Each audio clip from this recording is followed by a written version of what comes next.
your statement of costs for the First Amendment? Yes. What I will do is I'll give you this. It will have all the statement of costs will be here at tab 11. Okay. Oh, you've prepared a hearing novel? Yes, I did. Ah, okay.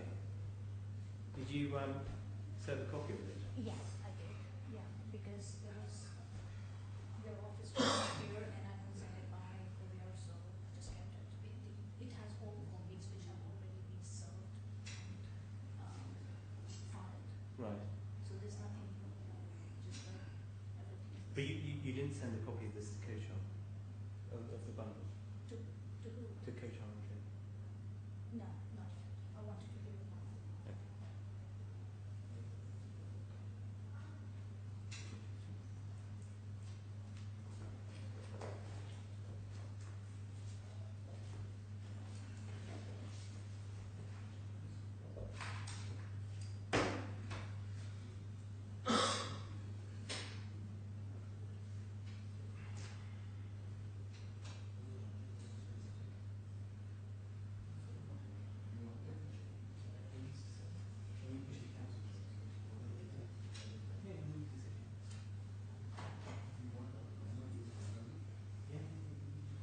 Are we ready? Yes. Yes? Ready?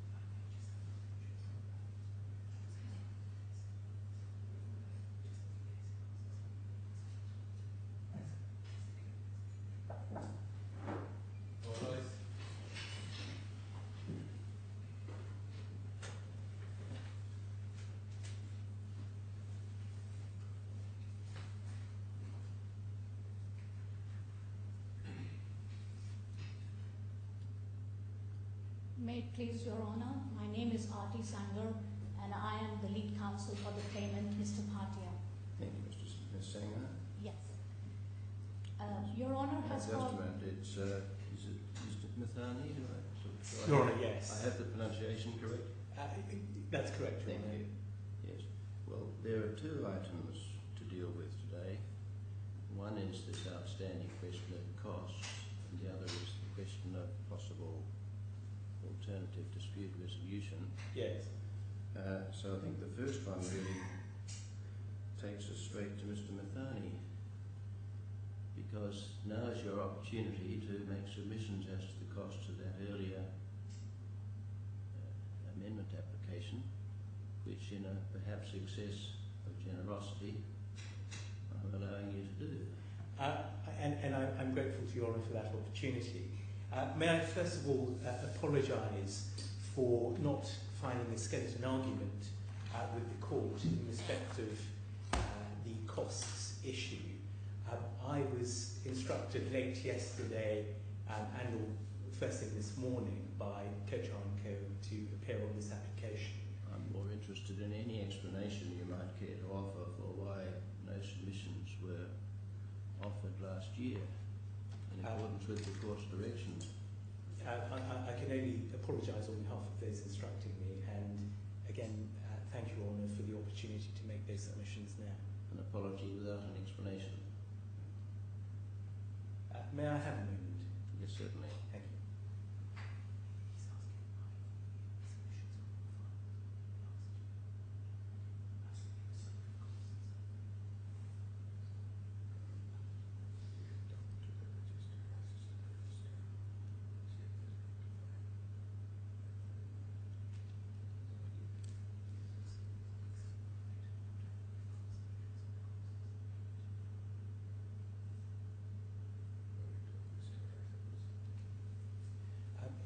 Your Honour, I understand it was simply some confusion on the part of those instructing me. Well, we will move on from that, but it should be clearly understood that court directions are to be obeyed, Of course. and they do not disappear because of confusion. Indeed. Anyway, you now have the opportunity to make brief, and I think the letter that was sent said brief, and I underline it, submissions. I'm grateful, Your Honour, and I shall endeavour to be brief. So far as costs are concerned, in respect of the application, there are two aspects to those costs in my submission. The first are the costs of and occasioned by the amendments, and the second aspect is the costs of the application itself. Now, my submission is that the first claimant should pay the defendant's costs of and occasioned by the application, and also the costs of and occasioned by the amendments. That is my primary submission. If you're not with me on that, my secondary submission is that there ought to be no order as to costs in respect of the application, but that the first claimant should nonetheless pay the costs of and occasioned by the amendments. The usual order, certainly in the commercial court, in respect of an application for amendment, so far as the costs of and occasioned by the amendments, is that the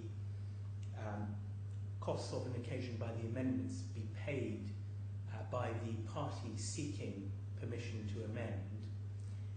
However, the costs of the application, I accept, are at large and depend upon a number of factors, a number of which have been helpfully referred to by my friend in her written submissions. Let's look at the first to begin with.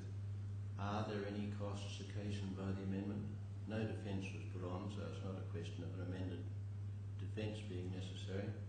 What are the costs, if any? Your Honour, certainly I'm obliged to accept that the costs of an occasion by the amendments would be fairly limited.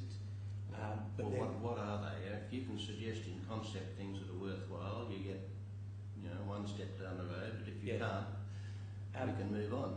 Indeed, the costs would have been the costs of reviewing the amended pleading. They're costs of the application, I think.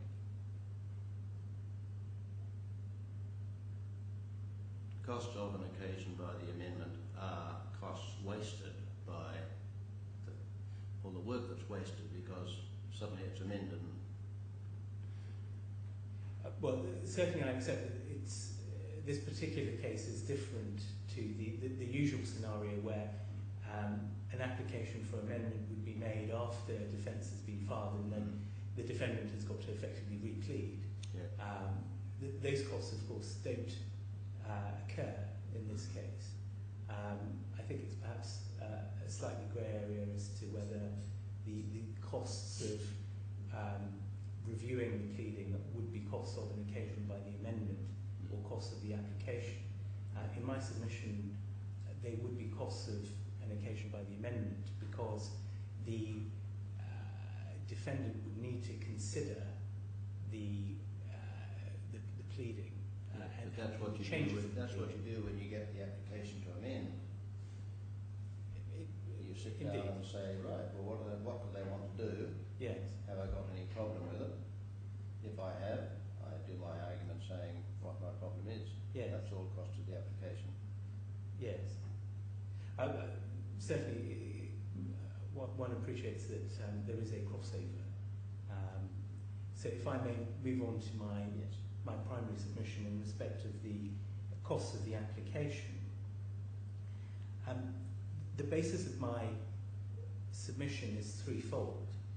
The first is that the court is entitled to take into account the conduct of the parties when exercising its discretion as to costs, and I would invite Your Honour to exercise that discretion in favour of the defendant in this case, because it's clear that this is a case where the first claimant issued proceedings very late in the day, and without being properly prepared. Of course, Your Honour will appreciate that the defendant's argument is that the claims limitation bar, that is not a matter for today. But even on the claimant's own case, the proceedings were issued very late in the day. And I say intentionally that those proceedings were issued in a state where they were not properly prepared, because since then there have been 2 applications to amend. And I stress 2 applications to amend before a defence has even been filed, which is a rarity. That's the first point. The second point? In respect of the reason given by the first claimant as to why that application was made, if I can just address that, so far as costs are concerned, as opposed to the substance, the reason given was that copies of contractual documents were only provided by the defendant as at the stage of the jurisdictional challenge, and those documents had not been provided by my clients previously. Now, that, as an argument for making the application, falls flat for 2 reasons.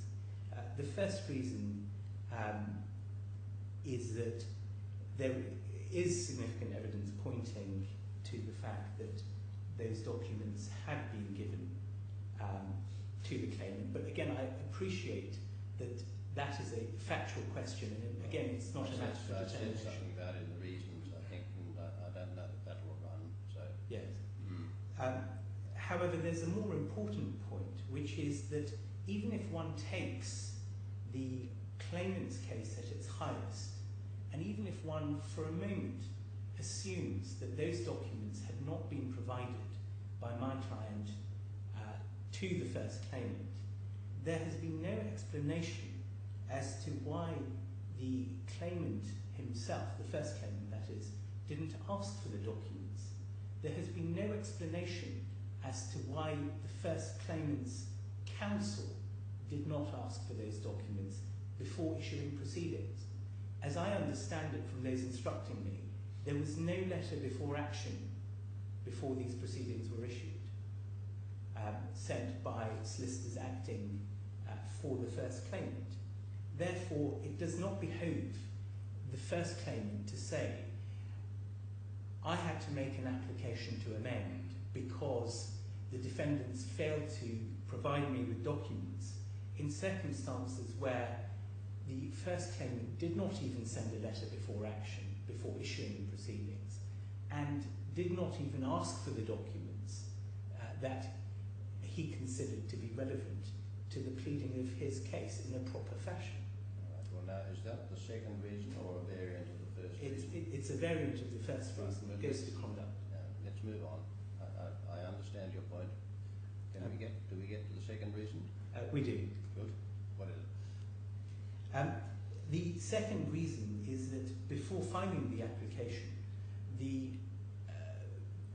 first claimant did not provide a draft of the amended particulars of claim to those instructing me. Usually, of course, the form would be to provide a draft first, if it cannot be agreed, to then make the application. So my short point on that is that the costs of issuing the application would have been costs that would have been incurred by the first claimant in any event in this case.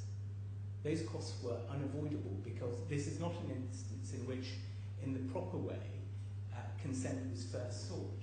Consent should certainly have been asked beforehand, but the assumption in your submission is that if it had been asked beforehand, it would have been given, whereas that is belied by what in fact happened.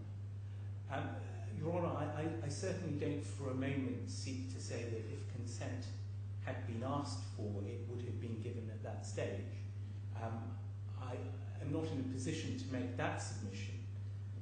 However, what I do say is that if a party does not follow the usual course and ask for consent before issuing its application, it cannot then say that it ought to have its costs of preparing and issuing that application. Because those costs, even if my client had agreed to the application, would already have been incurred by the claimant. Certainly I accept that the costs up to a point would have been incurred, because of course there wouldn't have been the costs of a hearing at which the arguments were rehearsed before Your Honour. But certainly the cost of the application itself and preparation of the application would have been incurred in any event. Right. Third point? The third and final point, Your Honour, is that the claimant's application was not entirely successful, and some account ought to be taken of that. In particular, the application was unsuccessful insofar as permission was not granted in respect of what was then paragraphs 94 to 99 of the pleading, which dealt with unfair contract terms, and permission was granted on terms in respect of paragraphs 92 and 93 of the draft pleading. Again, the permission that was granted on terms is extremely important, particularly in this case, because it preserved the position of my client to argue points on limitation. I understand. Those are my submissions, unless there's Thank anything you. else. I'm most grateful for the succinct way you have put them, for equivalent to the 2 pages that I originally allowed. I'm grateful. Ms. Sanger, ordinarily you would not have had any reply because there would have just been the 2 lots of written submissions. But the excess of generosity continues. You have a very, very brief opportunity to respond to anything that has just been said. Yes, Your Honour.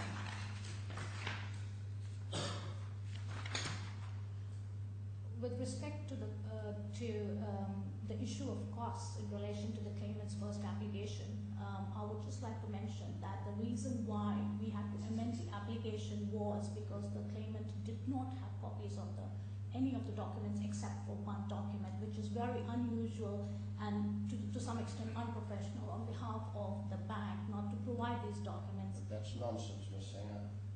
And a competent lawyer would have asked him what documents he signed at the time. Your Honour, I don't think you're getting anywhere here. You really have some better things to say, I hope. Right, Your Honour. Also, Your Honour, as my learned friend just mentioned, that what their argument is that we did not provide them with a draft. The reason for that is because Mr. Bhatia left no stone unturned to resolve this matter prior to the initiation of the litigation. He even travelled to India several times to have meetings with the CEO of the bank to resolve. Why is that a reason for not writing to your opposing lawyer saying, we propose to amend, here is a draft, please say whether you will consent to the amendment? Yes, Your Honour. We just combined that with the application form and then provided the draft to them to consider it. Proper professional practice is to ask first. It's not always done, but it should be. Now, to the extent that it's material on this costs question, Yes.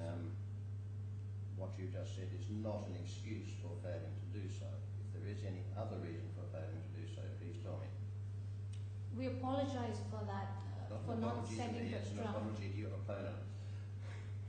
We apologise for not sending the draft, but the impression that we got from the defendant was that they were not willing to settle this matter, and this is the kind of feedback we got from our client, who really tried very hard to resolve it even before starting this case. So that's the impression that we got. So we just combined it with the application and then filed it. But as is mentioned in your order of 17th December, that they objected to that draft and they objected to that application, which suggests that they were, even if we had submitted the draft, they would have still objected it, because there was no reason for them, if they were willing to consent, there was no reason for them to actually object to our application. Yes, no, what else then? Yes, Your Honor. The onus lay on the defendant actually to consent to the amendment in order to support the overriding principle of 18.12, which is made for the parties to cooperate with each other and to save even the judicial time and resources. In their objections, the two objections that they stated were that the claimant did have copies of all the contracts, and the second objection was that our amendments were beyond what was mentioned in those contracts. And as Your Honor rightly noted in paragraph 16 of his order of 17th December 2014, that the defendant did not further explain any prejudice it would suffer if amendment were permitted, nor did it further address the substance of the amendments with a view to demonstrating that the pleading was defective. And we agree with those observations. The third argument that we would like to submit is that according to Rule 23.412, the defendant was required to file an evidence in answer or reply, which they failed to do that. Ms. Sanger, you have been given permission to reply to Mr. Mathony's submissions. Yes, Your Honor. You are not replying to those submissions. If you have nothing to say in reply to them, you should sit down. Yes, Your Honor. These are the presentations. If you have any specific questions, Your Honor, I would be happy to answer them. Thank you for the opportunity, but no.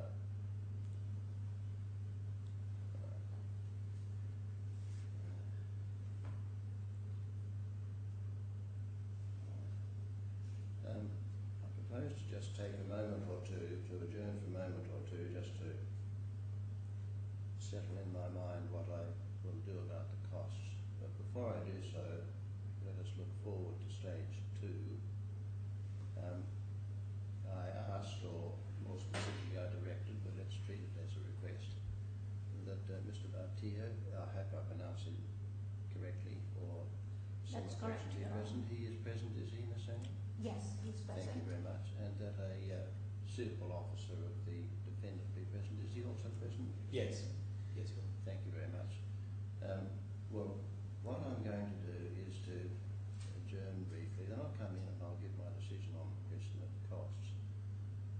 So you and more particularly your clients here know what's going to happen. I want to then say a few words to them, directly to them, or to you and through you to them, but Yeah. they should hear them, on the subject of alternative dispute resolution.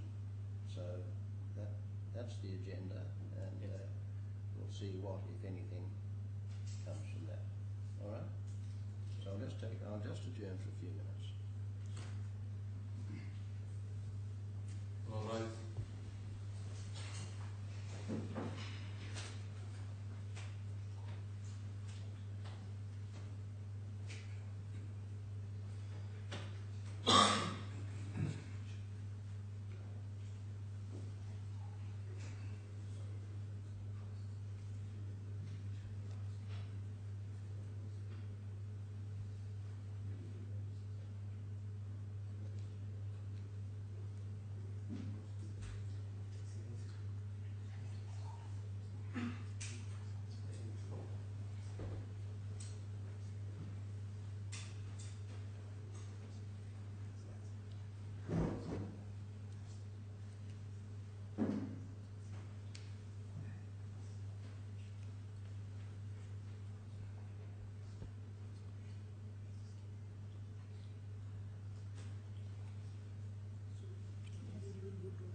So please So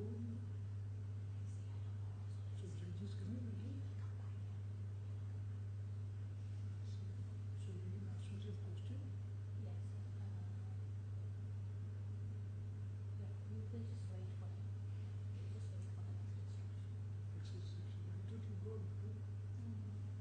There is a restroom here. Accessible. You can already. So 15 minutes will come. Let me ask.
December last year, I ruled on the application of the then sole claimant, who I will refer to simply as the claimant, to amend the particulars of claim. The application was opposed by the defendant. I gave permission save in one respect, and in another respect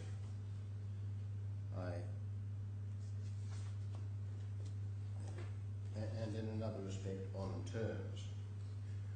I conclude my reasons, and I quote, 21, the claimant submitted that he should have the costs of the application.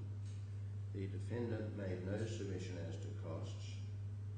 Rule 18.27 is relevant, but there are other considerations, and the appropriate cost order is not straightforward. Full stop. The parties should file further brief submissions as to costs. Full stop and end of quote. Rule 18.27 provides that a party applying for an amendment will usually be responsible for the costs of and arising from the amendment, but the court will have regard to any failure of a party to consent to an amendment in accordance with an earlier rule.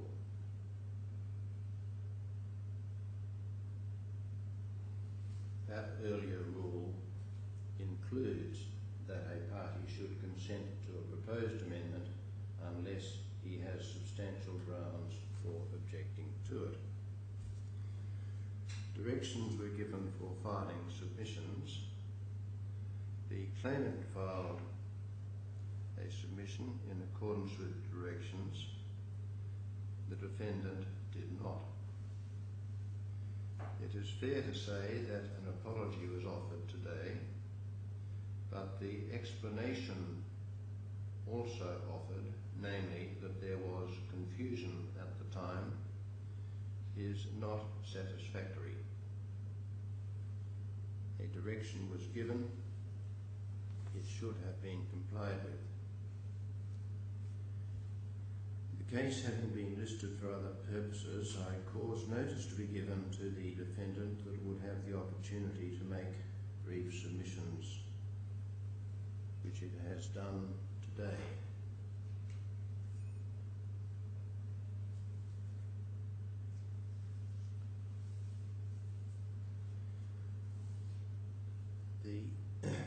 The claimant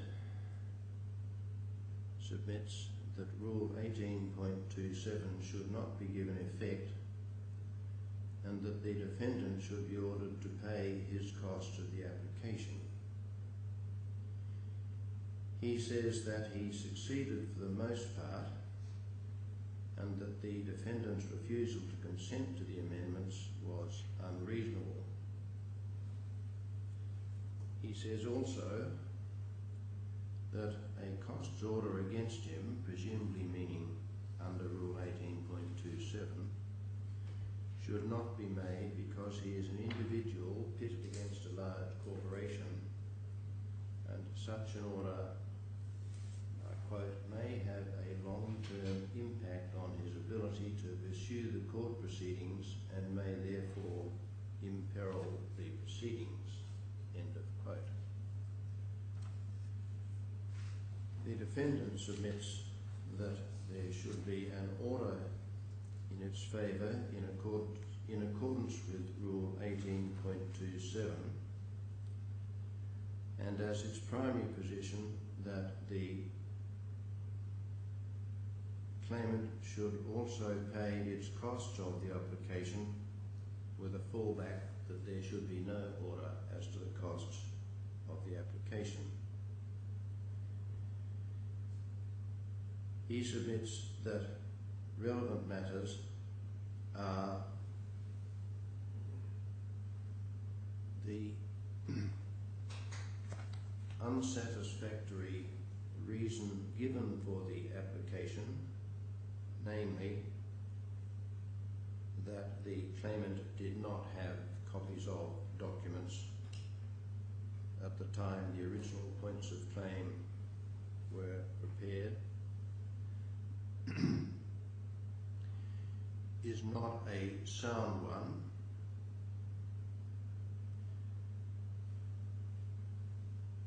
and although it was not put in these terms, to the effect that the need for the amendment was brought about by insufficient consideration of the claimant's case at the time the original points of claim were prepared.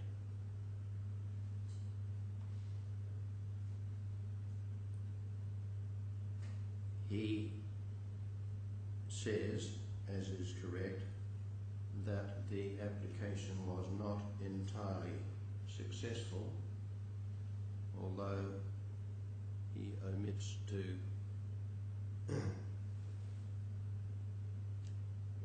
disclose, as is apparent from the reasons I gave at the time, that the lack of success was not due to any submissions made on the defendant's behalf, but was because I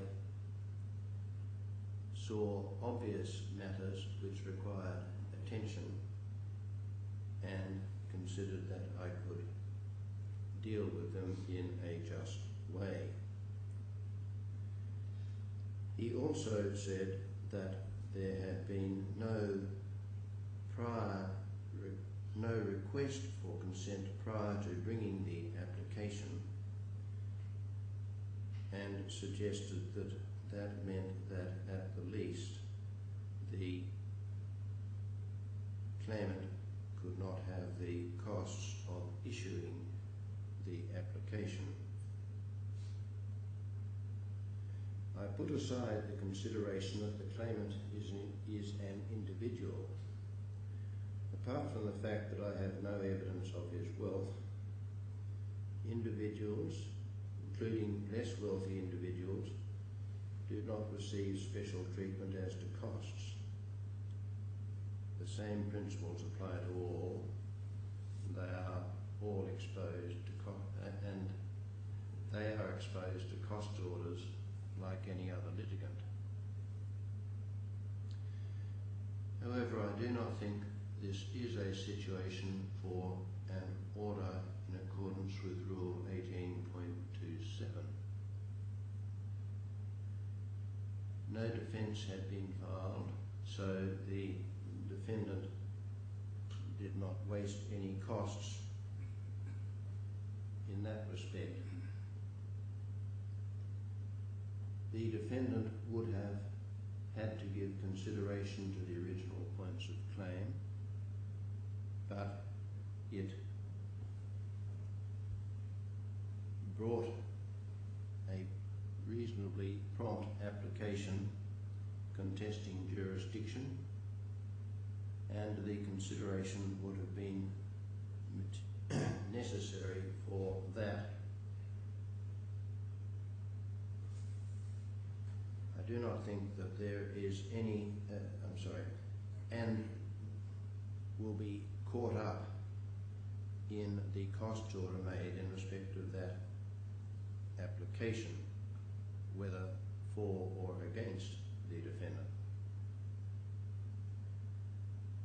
It was properly acknowledged by Mr. Matheny on the defendant's behalf that the costs thrown away were likely to be minimal. I do not think that there is a sufficient prospect of costs to warrant an order under the rule,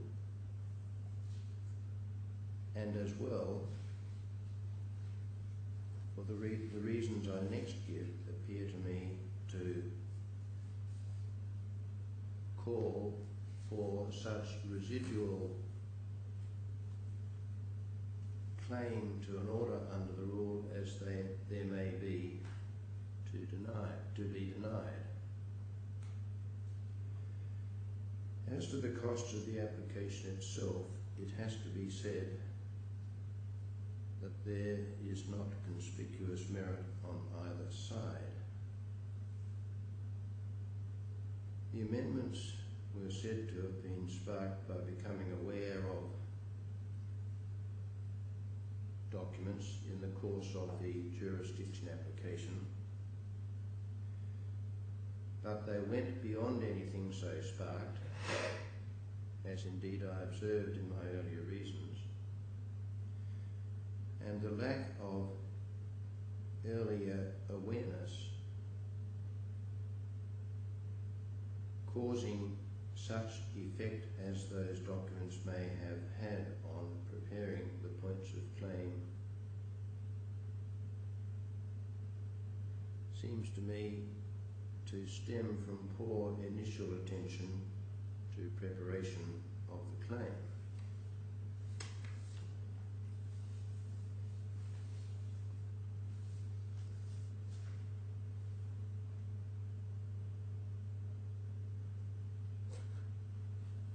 The application was not wholly successful, and the reasons for the lack of success should have been appreciated by the claimant. On the other hand, the defendants opposed the application, opposed amendment on grounds which were without substance, and failed to take note of the matters which brought the exception to and terms upon the grant of permission.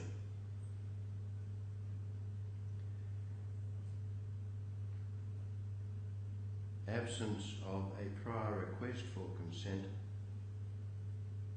is unfortunate, as proper professional practice should have been followed,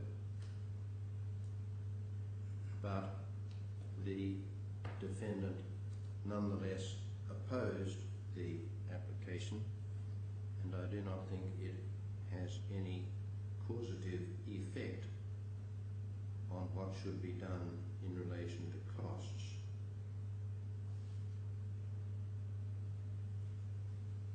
In the circumstances I have described, I cannot see any reason for an order that the claimant pay the defendant's costs,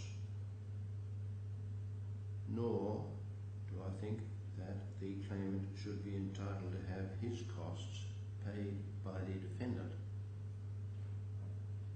It has been an unfortunate exercise,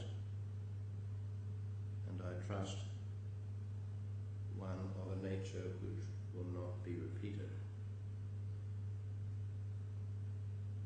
The order that I therefore make on the amendment application is that there be no order as to the costs of the application, and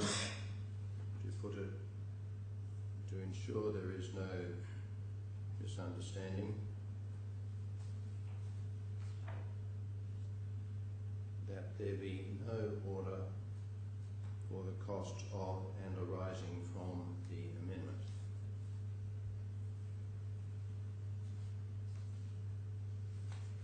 All right, well that's it, Ms. Sanger and Mr. Mathony. It's a bit of a disaster all around. Now that's actually relevant to what I wanted to move to next, because I am concerned that we're going to be faced with a disaster all around continuing. And the court does have an interest in this. The court has an interest in seeing disputes resolved expeditiously, and that includes, where appropriate, resolution not by a trial. Yes. So, first thing, question to you, each of you, just so I know where I am. Have there been any discussions between the parties? I don't mean Mr. Bhatia's approaches to the defendant before the proceedings started, but I mean since the lawyers have been involved, about maybe reaching a resolution short of court decision. No, Your Honour, there have not been any discussions for settlement, although I did discuss this matter with my client, Mr. Bhatia. I don't want to intrude into what happened between these lawyers and their clients. That's not my area. I specifically limited my question to between the parties. What happens between the lawyers and their clients, unless very exceptional circumstances, is something I keep out of. All right, the judge keeps out of. You agree there be no discussions, Mr. McLean? You might need to take instructions. If I may have no, there haven't. All right.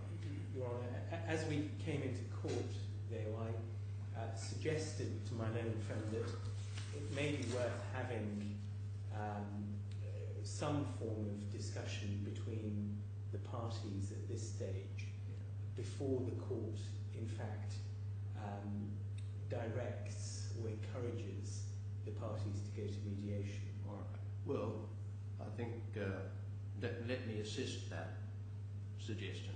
And I wanted the clients, if I may address the clients through you, to be here to hear this. The reason is that sometimes, whatever the discussions may have been between the lawyer and the client should discuss this with, the lawyer should discuss with the client alternative resolution. That's part of the professional responsibility. But whatever those discussions, sometimes the judge saying things may break a bit of a deadlock. It's unfortunate. Some people think that if I make the first move, I'll show weakness or something like that, and that can be overcome a bit by the judge pushing slightly. Right. The kinds of things which may already have been said to the client by each of you, and I don't know if you have, and I'm not going to find it out. I might just indicate very briefly. One thing is that we've now just got a defence after a jurisdiction application, 2 amendment applications. The amount at stake is $50,000 plus interest. If they haven't already reached that amount, the cost will be there very soon. And the costs of what's going to be a fairly complicated trial are going to be very big. You should both tell your clients you are looking at a bill for however many is right. And